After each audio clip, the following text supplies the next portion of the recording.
If you ever find yourself walking through the isolation wing of Tom's Cog Correctional, you'll see the rule posted on every metal door, every peeling concrete pillar, every flickering monitor. Do not touch the inmate with blue hands. It's not written like the other rules. The others are printed on laminated signs, professional, boring. This one is hand-painted, same sloppy block letters every time, like someone kept repainting it after it wore away. Some guards swear it wasn't there the day before they noticed it. Others claim it's been there forever. The first night I walked that hall, I felt each warning sinking into my skin like cold needles. I'd taken the job out of desperation, my dad dead, my life in shambles, rent too high, everything falling apart faster than I could tape it back together. A friend had said the prison needed night crew, and the pay was better than warehouse work. I wasn't picky.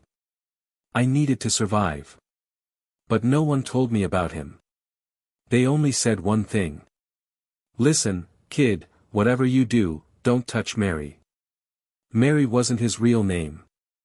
Nobody used his real name because it was long, biblical, and unsettling, something like Meridian, though even that might be wrong.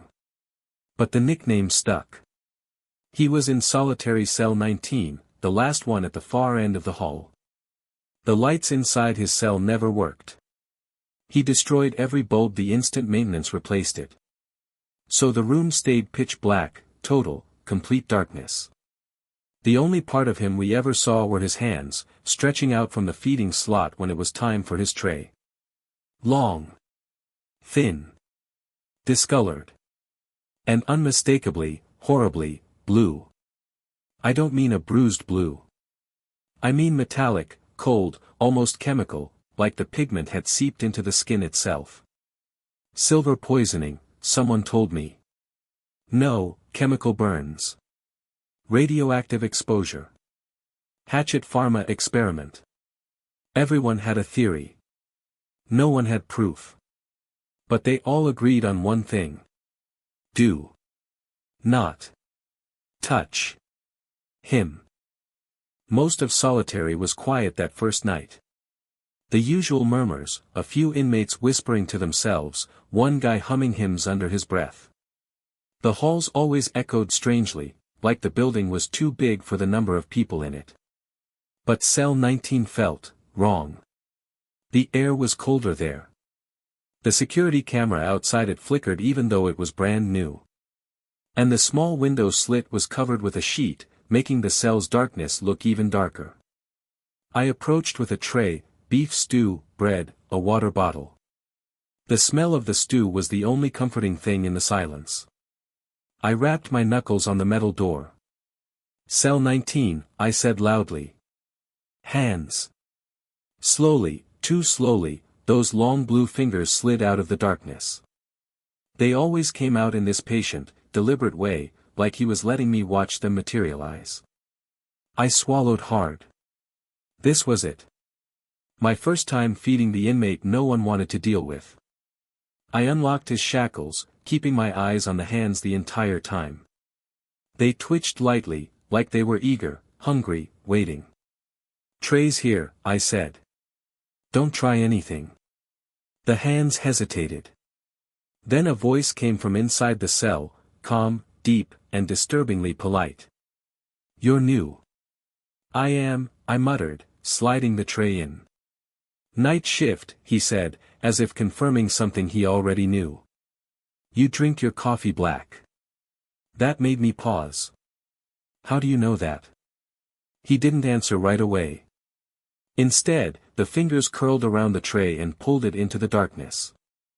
There was no sound of eating. Only breathing, slow and steady. Too steady. You're going to let me out, he said suddenly. I almost laughed, but something in his tone froze the sound in my throat. No, I said firmly. That's never going to happen. It is, he replied. Because it already has. A chill crawled up my spine. What the hell does that mean? It means, he said softly, you wouldn't be here right now unless you'd already chosen to help me. I stared at the slot. The blue hands hung there motionless, as if waiting for a reaction. You don't know anything about me, I said. He chuckled. I know enough. I know your father died crossing the street. I know the car didn't stop. I know it was a white. Stop. I slammed my fist against the door before I even realized what I was doing. The metal rang through the hall, and the echoes seemed to stretch too long, like the building was holding on to the sound. The hands didn't flinch. You don't want to hear it, he said. But you will. In time. All of it. I stepped back, heart pounding. Enjoy your dinner, I muttered, forcing my voice steady. I'll be back for the tray. You'll be back sooner than that, he whispered. I didn't go back to cell 19 right away. I should have. That's the routine, drop food, return 15 minutes later, collect the tray. But as soon as those blue hands slid back into the darkness, I walked away fast, heart pounding like a jackhammer under my ribs. How the hell did he know about my dad? No inmate had access to that information. Hell, most of my coworkers didn't know the details. It wasn't something I talked about, not the accident, not the driver who never stopped, not the sickening image burned into my brain. Yet he knew. And he didn't guess, he stated it. The night shift was usually dead. Most officers either scrolled their phones, napped in the break room, or watched old TV shows at the front desk. But as I walked through the security doors toward the hub, I found Kennedy, the oldest officer on shift, sitting alone with a cup of coffee and a crossword book. He took one look at my face and sighed. Cell 19 said something to you, didn't he? Something. He practically narrated my life. That's what he does, Kennedy grunted. Gets into your head. Makes you think he knows things he can't. He tapped his temple. He's a manipulator. All of them are. No, I said quietly. This was different. Kennedy paused mid-sip. His eyes, normally tired and half-lidded, sharpened a little. What did he tell you? I hesitated. Telling the truth felt like somehow giving the inmate more power. But lying felt worse. He knew about my dad. The accident. Everything. Kennedy slammed his coffee down so hard some spilled over the rim. That's enough, he snapped. You don't repeat what he says. Not to me. Not to anyone. I stared at him. What's going on with that guy? Why can't we touch him? Why are his hands blue? Kennedy shut his crossword book. You want the official version, he said. Chemical burns. Some gang initiation gone wrong. That's the lie we all tell new hires. And the unofficial version? He leaned forward slightly, lowering his voice. Don't ask. Then he leaned back again. And for God's sake, don't touch him. I returned to the solitary wing 40 minutes later, way past the time I should have.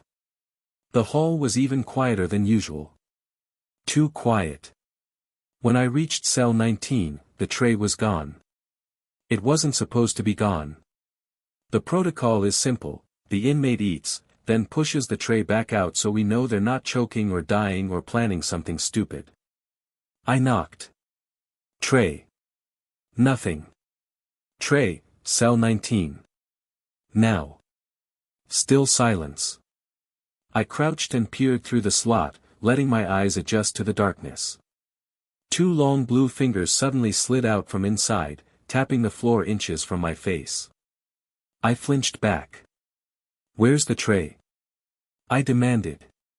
It's inside, the inmate said calmly. His voice sounded closer than before, as if he were crouched right behind the metal barrier. We needed more time. We. He chuckled. Us. You and I. No, I said. You and nothing. Give me the tray or I'm writing a disciplinary report. Go ahead, he said. They'll ignore it. Why would they ignore it? Because they always do. His fingers flexed slowly, deliberately. You're late, he said softly. What does that matter? Because I told you you'd be back sooner. Before we move on, please donate me in the form of subscribe. A pause. And you were. I stepped away from the door.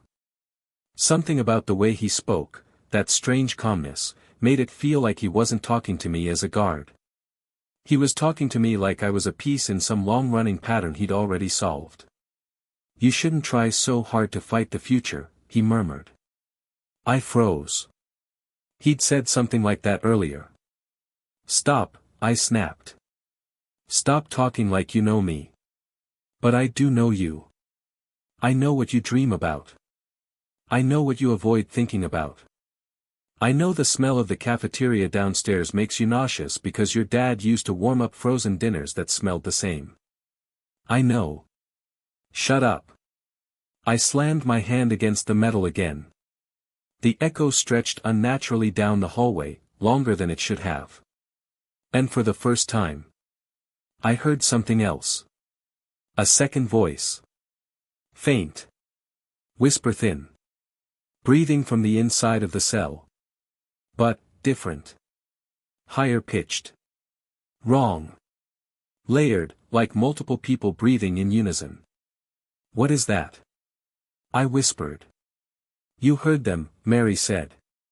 Good. Most guards don't, not at first. I swallowed hard. Them. The ones who never leave. The ones who came before.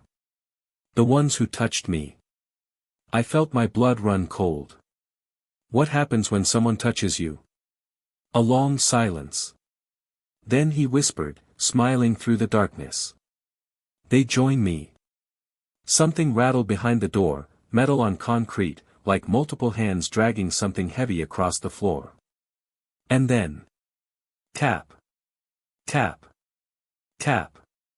3 more sets of blue fingers slipped under the slot. Not 1 pair. 4. I stumbled backward so fast I hit the opposite wall. That's not possible, I breathed. There's only one inmate in there. Only you. No, he whispered. Not anymore. The fingers curled upward, as if reaching for my face. Don't worry, he said gently. You'll understand soon. After all. His voice lowered. You've already touched me. The night shift has its own flavor of silence. A heavy one. A silence that feels like something is breathing just out of sight. That night, the generators hummed lower than usual, the lights flickered more than usual, and every officer walked a little faster to wherever they were going. Rumors had spread fast after the incident with Braden's arm. Some officers acted like they didn't believe it. Some pretended to laugh. But everyone, every single person, stepped back from Blue Hand's cell without being told. Everyone except the warden. Warden Kessler wasn't afraid of anything except bad press and budget cuts. He walked with his chest out, his eyes always slightly bloodshot from not sleeping enough or caring too much. He showed up that night in full uniform, which he only did when something important, or something dangerous, was happening. He called all of us to the break room. We're moving the inmate in cell 11B, he said flatly. Effective immediately. The room went dead quiet. You can't be serious, Officer Ramos muttered under his breath. He's not stable, another guard said. He's wrong. Warden Kessler slammed a folder onto the table. I don't care what he is. He's being transferred. Tonight. I opened my mouth before I even realized I was speaking. Where is he going? Kessler didn't look at me so much as look through me. A federal transport will arrive at dawn. Until then, we move him to an isolation box. No physical contact. No talking to him. No acknowledging anything he says. Sir, I said carefully, with respect, you're acting like he's dangerous in a way we haven't seen before. Kessler's jaw tightened. I am acting like someone who's read his file. He dismissed us without another word. But the tension followed us out like a smell. The isolation box is in the deepest part of the prison, no windows, no vents, just a steel cube with a door. It's where we put inmates who need to vanish for a while. I had been down there twice. Both times, it felt like the hallway swallowed sound whole.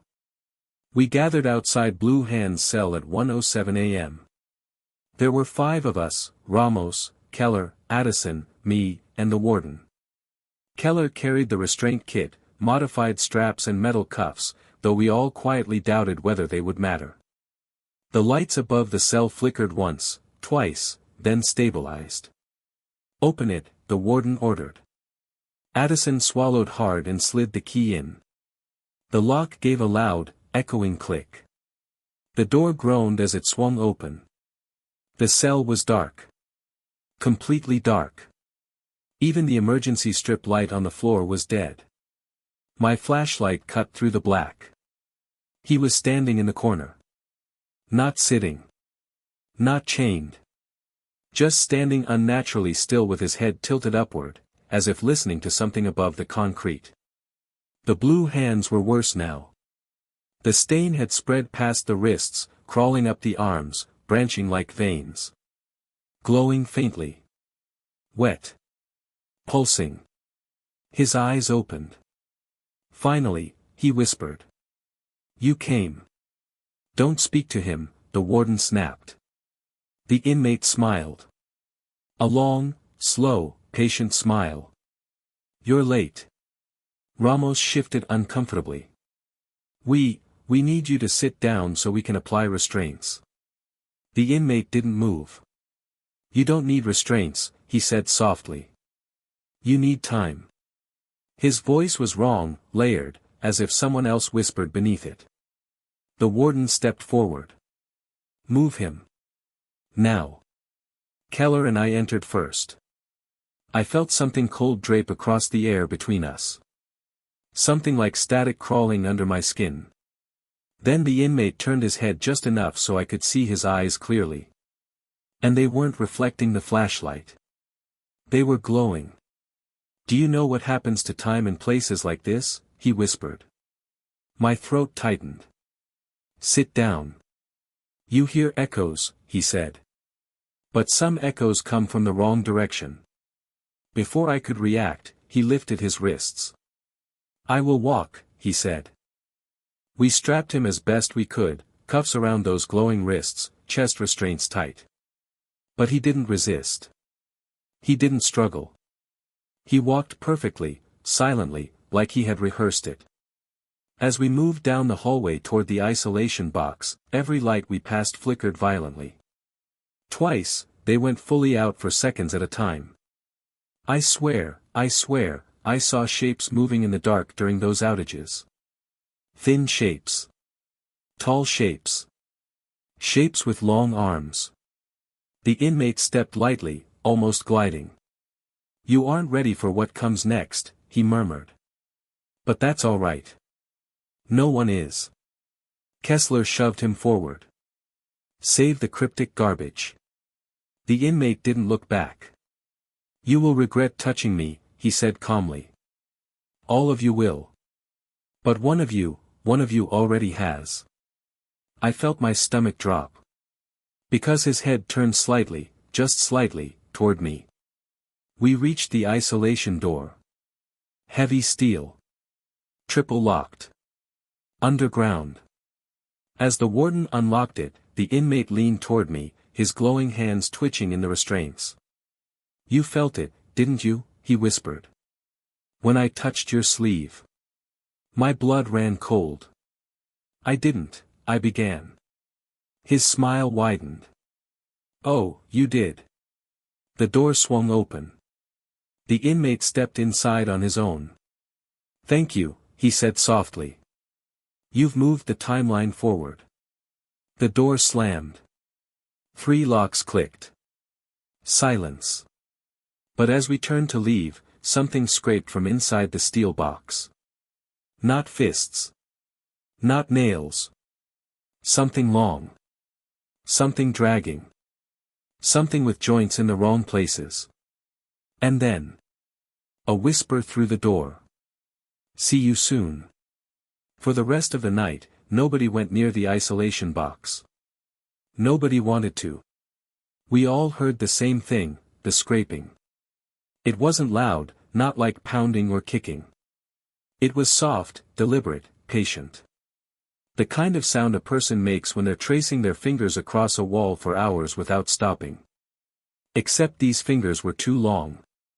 Too jointed. Too wrong. I sat in the monitoring room, watching a dozen camera feeds flicker like a dying heart monitor. Feed 12, that's the one pointed at the isolation hallway, kept glitching every few seconds. Static washed over the screen like waves, then cleared, then returned. Every time it cleared, I expected to see him standing outside the box. He never did. But the scraping never stopped. Ramos tried pretending he didn't hear it. He played cards with Keller at the break table, but I saw his hands shake every time the noise rose in pitch. Keller kept glancing over his shoulder like the sound was coming from right behind him. Even Addison, who once told me he could sleep next to a gunfight, looked pale. Around 3:14 a.m., the intercom above me crackled. Unit 2, report. Warden Kessler's voice. Except it sounded strained. Like he had been running. I pressed the button. This is Unit 2. Go ahead. Checking status. Any disturbances? I hesitated. Sir, we've been hearing scraping from inside the box. Constant. It hasn't stopped. Silence. Then, in a low voice he probably didn't mean to let slip. Already? Already? The word hit me like a cold hand on the spine. Sir. I asked. Is there something in the file we weren't told? Maintain distance, he snapped. No one approaches the box until transport arrives. Understood? Yes, sir. The intercom clicked off. I stared at the camera feed again. Static. Then hallway. Then static. I wanted to believe the inmate was just pacing inside, dragging his restraints or tapping the wall with a shoe. Anything normal. Anything human. But the scraping had rhythm. And rhythm means intention. At 4:02 a.m., the lights dimmed. Not flickered. Dimmed. Every bulb in the building, from the cell blocks to the break room to the hall outside the monitoring station, lowered in brightness as if someone was slowly turning a dial.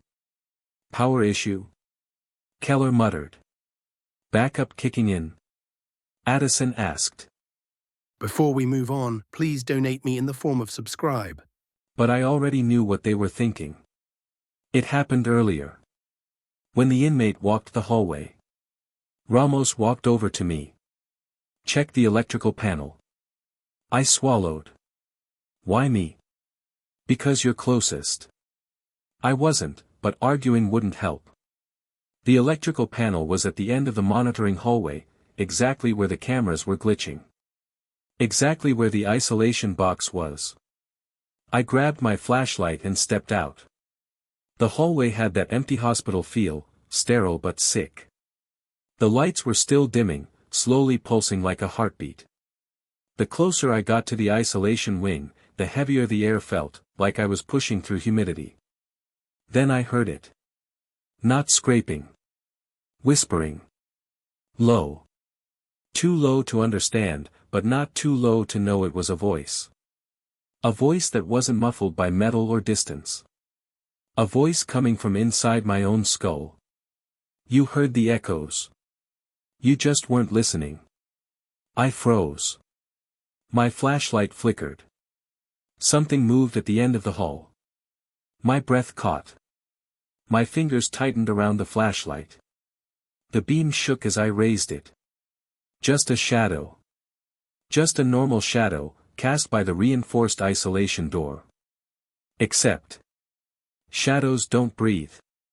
The shape expanded, contracted. A slow inhale. A slow exhale. Then a hand, blue, glowing faintly even in the dark, pressed flat against the steel from the inside, the shape imprinting perfectly in the metal. Not banging. Not clawing. Just pressing, as if feeling for a pulse. The wall around the hand began to discolor, bruising outward like the steel itself was being stained. I stumbled back. No. No, no. The whisper returned, thicker now, layered, like multiple voices overlapping. You're closer than you think. Stop, I whispered to myself. Stop thinking. Just check the damn panel. I forced myself forward, heart kicking against my ribs. The electrical panel hung open, door swinging slightly as though someone had just touched it. Inside, the breakers weren't tripped. Nothing was wrong. But there were blue fingerprints on the metal casing. Fresh. Wet. I turned around and hurried back toward the monitoring room. When I got there, the others stared at me like I had seen a ghost. You're white as hell, Keller said. Did the inmate say anything? Addison asked quietly. No, I lied. Nothing. Because if I told them the truth, that I had heard his voice inside my head, they would think I was losing it. And maybe I was. Before I could sit back down, the intercom buzzed. Transport ETA is 13 minutes, Kessler announced. Be ready. Ramos exhaled heavily. Thank God. But I stared at the camera feed. The scraping had stopped. Completely. The hallway was too quiet. Then the monitor glitched, hard, violently, like something slammed against the camera.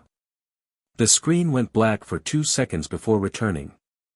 When it came back, the blue handprint was on the outside of the isolation box. And it was bigger. Much bigger. Something was changing inside the box. Or something was stepping out of it. Transport was supposed to arrive at 4:15 a.m. At 4:14, the scraping had stopped. At 4:15, the whispering had stopped. At 4:16, the lights flickered back to full brightness, stretching every shadow thin and brittle. And at 4:17, every single camera feed in the building went black.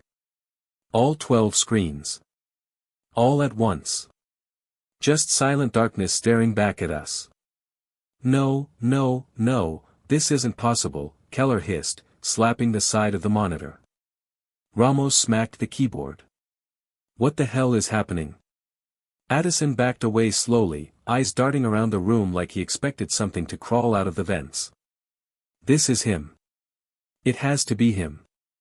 I didn't say anything. I couldn't.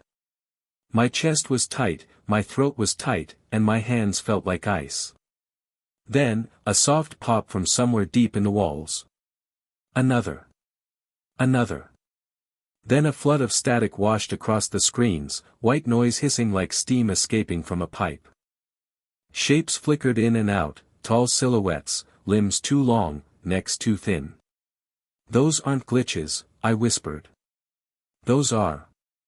The power surged so violently the room shook, and the monitors lit back up in perfect clarity. Feed 12 showed the isolation hallway. The door to the box was still closed. But the blue handprint? The one on the outside of the steel? It had multiplied. Half a dozen handprints smeared across the door, some small, some long, some enormous, and none of them were in the same place they had been seconds before. Where's Kessler? Ramos asked, panicking. He was supposed to be here for transport. He grabbed the radio. Warden, where are you? Respond. Only static answered. That was when Keller turned to me. Did you see anyone? When you checked the panel? I didn't want to answer. I didn't want to remember. But the memory forced itself forward, blue fingers spreading, staining metal like ink on paper. I saw shadows, I whispered. Shadows? Addison barked. That doesn't tell us a damn thing. Long shadows, I said, my voice breaking a little. Human, but not. And I heard. The radio cut me off. Unit, me. The signal was scrambled but undeniably human. Addison snatched it from the table. Warden. Warden Kessler, is that you? Don't let, near. The voice dissolved into static. Then a distant metallic bang echoed from the isolation wing. Everyone froze. What the hell was that? Keller breathed. Another bang. Closer. Heavier. Like someone hitting the wall from the inside. With something much larger than fists. We stared at feed 12. The camera glitched again. When it cleared, the isolation door was dented. The steel, which normally would take a sledgehammer to even scratch, was pushed inward, from the inside. "Oh God," Ramos whispered. Another dent. Another. The door bulged outward like something was pressing against it slowly, rhythmically, patiently. The same way someone might press a cheek against glass to see who's on the other side. "Back up," I said, stepping away from the screens. "Everyone. Back up." Addison swallowed hard. "Transport is late, right?" No one answered. The hallway lights on the camera flickered, slow stutters, not full outages. The kind of flicker you get when something interferes with electricity on a level that isn't mechanical. The inmate's voice echoed in my head again. "You aren't ready for what comes next." I shook it off. "Okay," Ramos said, trying to sound calm and failing.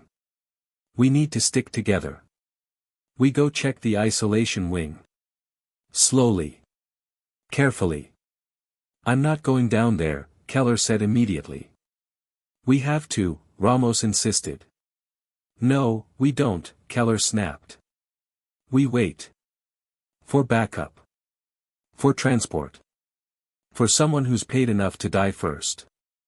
Then. The loudest metallic boom yet shook the entire building. The dent in the door popped outward, almost snapping the hinges. One of the bolts shot across the hallway like a bullet.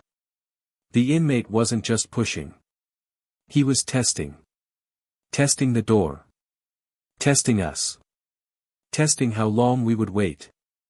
Addison's breathing turned ragged. "He's going to get out." "No," Ramos said. "Not if we reinforce it. Grab the emergency bars." The radio crackled to life again, this time louder, clearer. "Do not approach the box." We all froze.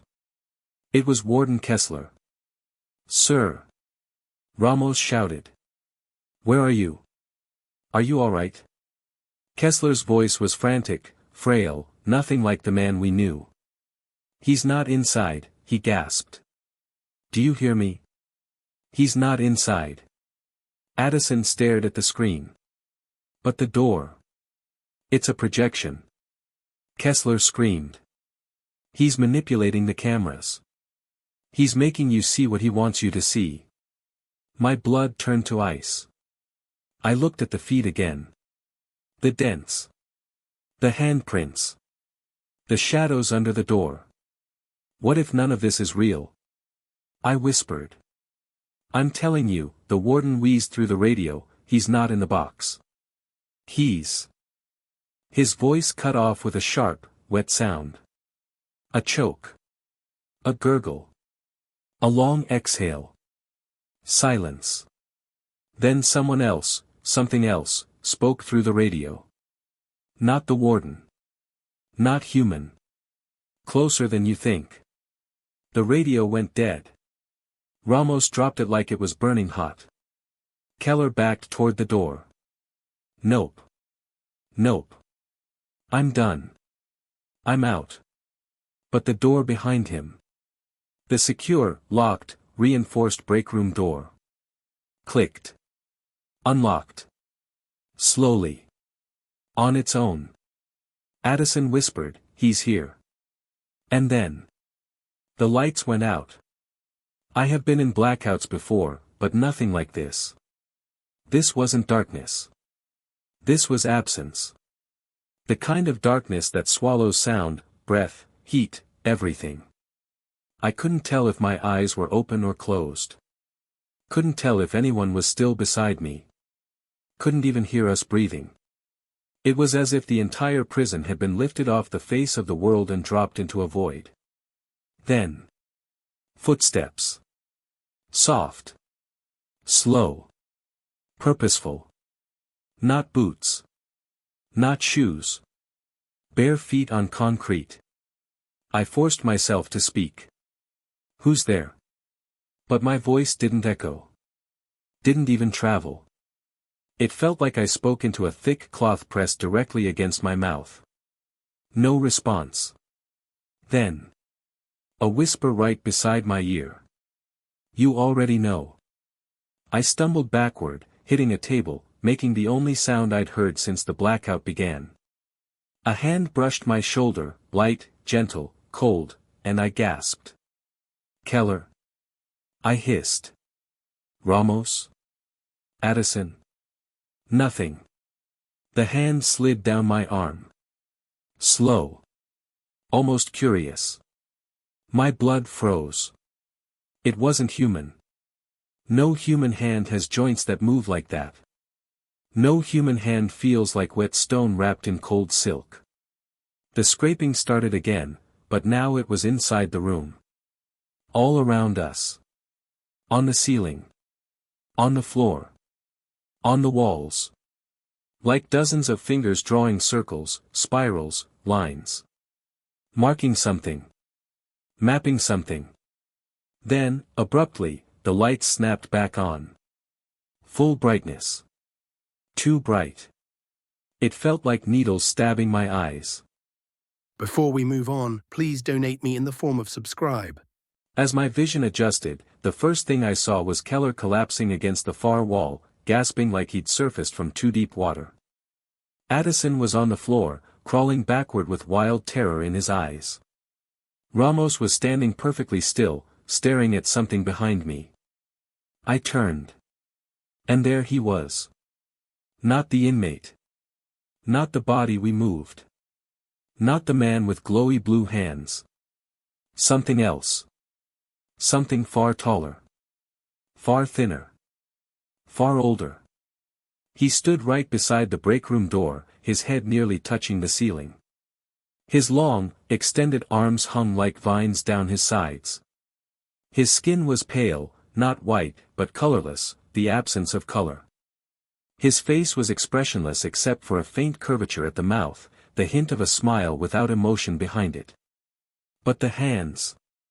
The hands were not his. They floated beside him, detached, suspended in the air like severed shadows made solid. Two blue hands. Just, hanging there. Drifting slightly as if underwater. Cold light pulsing from within. They were moving independently, twitching like living things. They turned toward us as though sniffing the air, sensing us. Ramos whispered, what are those?" The tall figure tilted its head. The detached blue hands turned toward him. It didn't walk. It didn't move its legs. It shifted, like reality skipped a frame, and suddenly it was standing inches from Ramos. Ramos screamed. The blue hands wrapped around his head. Not touching him physically, just hovering, vibrating, shimmering, and Ramos went silent. His eyes rolled back. His knees buckled, and he collapsed, unconscious or worse. "Keller! Addison!" I yelled. "Move!" But Keller had already bolted for the door, slamming it open and sprinting down the hall. Addison followed, stumbling and tripping. I remained frozen. The tall figure turned toward me. The blue hands drifted closer, rotating slowly, studying me like a surgeon preparing a tool. Suddenly, the inmate's voice, the one from cell 11B, echoed in my head again. "One of you already touched me." And realization struck me like a blow to the chest. The inmate wasn't him. He wasn't the source. He was the vessel. The puppet. The anchor. Those hands weren't his at all. The tall thing lifted one elongated finger and pointed at me. The blue hands drifted closer, trembling with anticipation. No, I whispered. You already touched my sleeve. You said I wasn't ready. The thing paused. The whisper in my skull deepened. Not ready, but chosen. The blue hands spread apart, fingers stretching outward like a spider preparing to wrap prey. I bolted. The tall figure didn't chase. He didn't need to.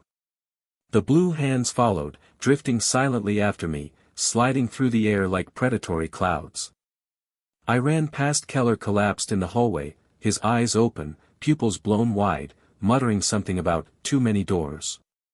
Addison was clawing at the exit, screaming, begging for it to open. It didn't.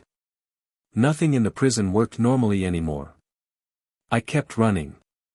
Turning corners. Passing flickering lights that dimmed as I passed.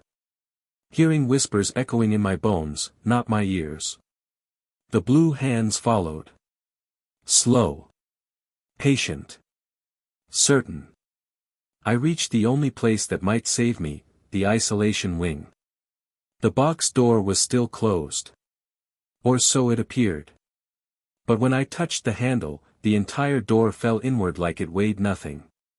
It crashed to the floor with a hollow clang, dust rising. Inside the box. Nothing. No walls. No ceiling. No floor. Just blackness. Deep. Endless. Moving. A void. A portal. A destination. Behind me, the tall figure arrived soundlessly. The blue hands hovered inches from my throat. The whisper grew louder. One of you must take his place. I understood. The inmate hadn't been trapped. He'd been holding the thing back. A prison. A dam. A seal. And now the seal had been broken. The tall figure extended its arm toward the void. The blue hands turned toward the opening, vibrating with hunger. Enter, the whisper said. Or they will.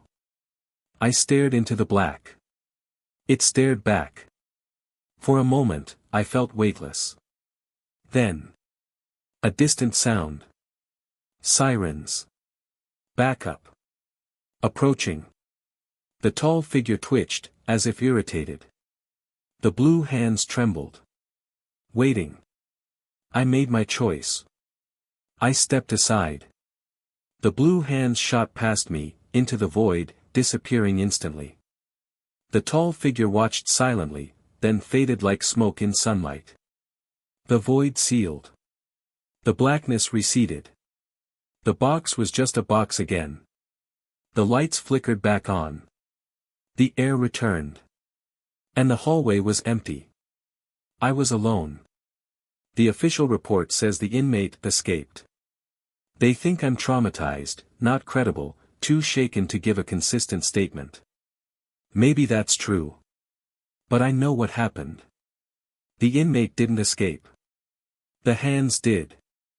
And sometimes, late at night, when I'm half asleep and the world feels too quiet, I feel something cold brush my sleeve. Just once. A reminder. A promise. See you soon. The Silent Screams, the channel of interesting horror stories. If you are new on this channel, then don't forget to subscribe The Silent Screams and press the bell icon for interesting stories.